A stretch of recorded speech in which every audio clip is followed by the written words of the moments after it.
In 1939, 937 Jewish passengers left Hamburg bound for Cuba to escape the imminent horror of Nazi Germany. Days later, while on the high seas, their landing permits were revoked and hope turned to fear. Yes, we were angry. We thought this was absolutely crazy and didn't make any sense. And standing next to me was a man who I saw cutting his wrists, and he jumped overboard. They were ordered out of Havana Harbor and back to Germany. First, the captain went close by to Miami. In other words, we could see from the railing of the St. Louis the various houses in Miami. So Captain Schroeder decided that he would try entry into the United States because it was really, when you think about it, it was just a matter of letting the passengers in a little early. They had waiting numbers to the United States. The hope was that the U.S. government would take them in, but America was not as welcoming as they had expected. Planes, Coast Guard planes came at St. Louis trying to shush us off, it seems. The Coast Guard trailed the ship along the way to make sure that none of the passengers jumped ship and tried to swim to shore. And they fired warning shots at the ship.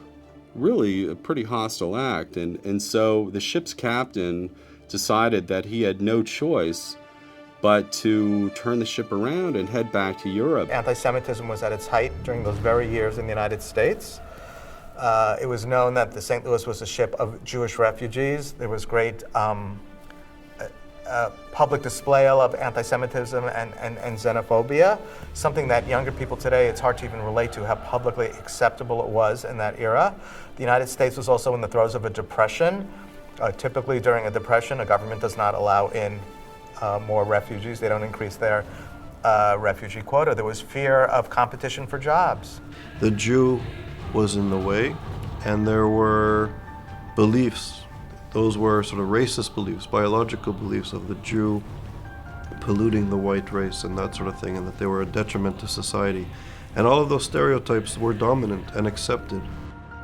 So on June 13th, 1939, American and Jewish history collided.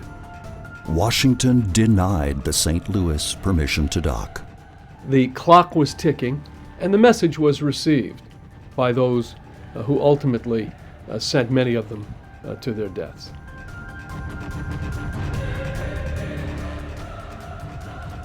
Weeks later, the ship did dock, back in Europe, and its passengers spread out through 4 countries. Many did not survive the war. Surprisingly, almost 2/3 did. We revisit the lives of some of them, the last survivors of the Holocaust. Their goodbyes. And I heard my father saying to me, "Just a minute, Judy." And he let go of my hand.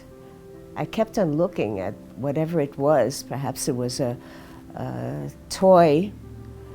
And when I turned around, someone else was holding my hand, and my father was gone. I never saw my mother and father again.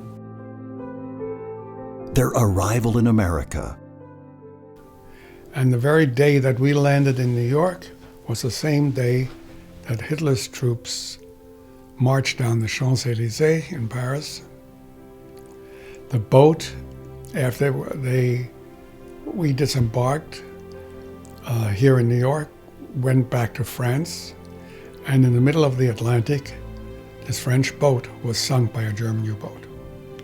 When I came to America, there was that dock strike, and I was very unhappy about being in the United States, because I missed my French mom, who I lived with for 4.5 years during the war. Their challenges as immigrants. Most people wonder why I know English so well, and my American speech speaking. American youth doesn't care about something. They keep together and don't want to meddle with refugee children. There was tremendous discrimination at the Ivy League schools in the 30s. In the 20s, they had quotas even at Harvard, I understand at Yale, at Princeton, and even NYU Medical School, which later on you could get into. In the 20s, they had a quota for Jewish students. The St. Louis saga illustrates what can happen when people of conscience fail to act.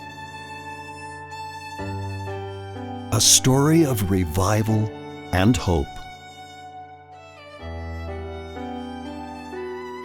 And an opportunity to look back on the lives of some exceptional witnesses to history.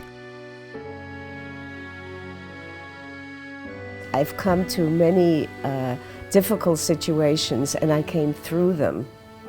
I call myself a survivor. I don't call myself a victim. I'm happy to be an American and happy to die as an American. It's when I have to die sooner or later at my age.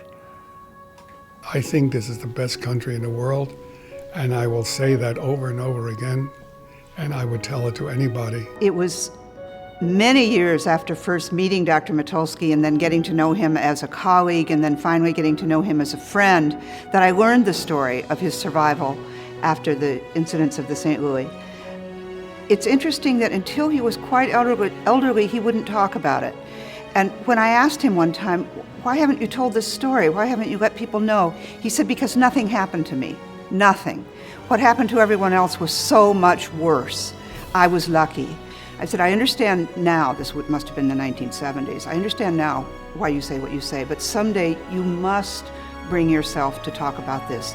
People need to know what happened. He said, every time I read about people who are refugees in Africa, or people who are refugees in Bosnia, or people who are refugees in Asia, he said, I think that's me too.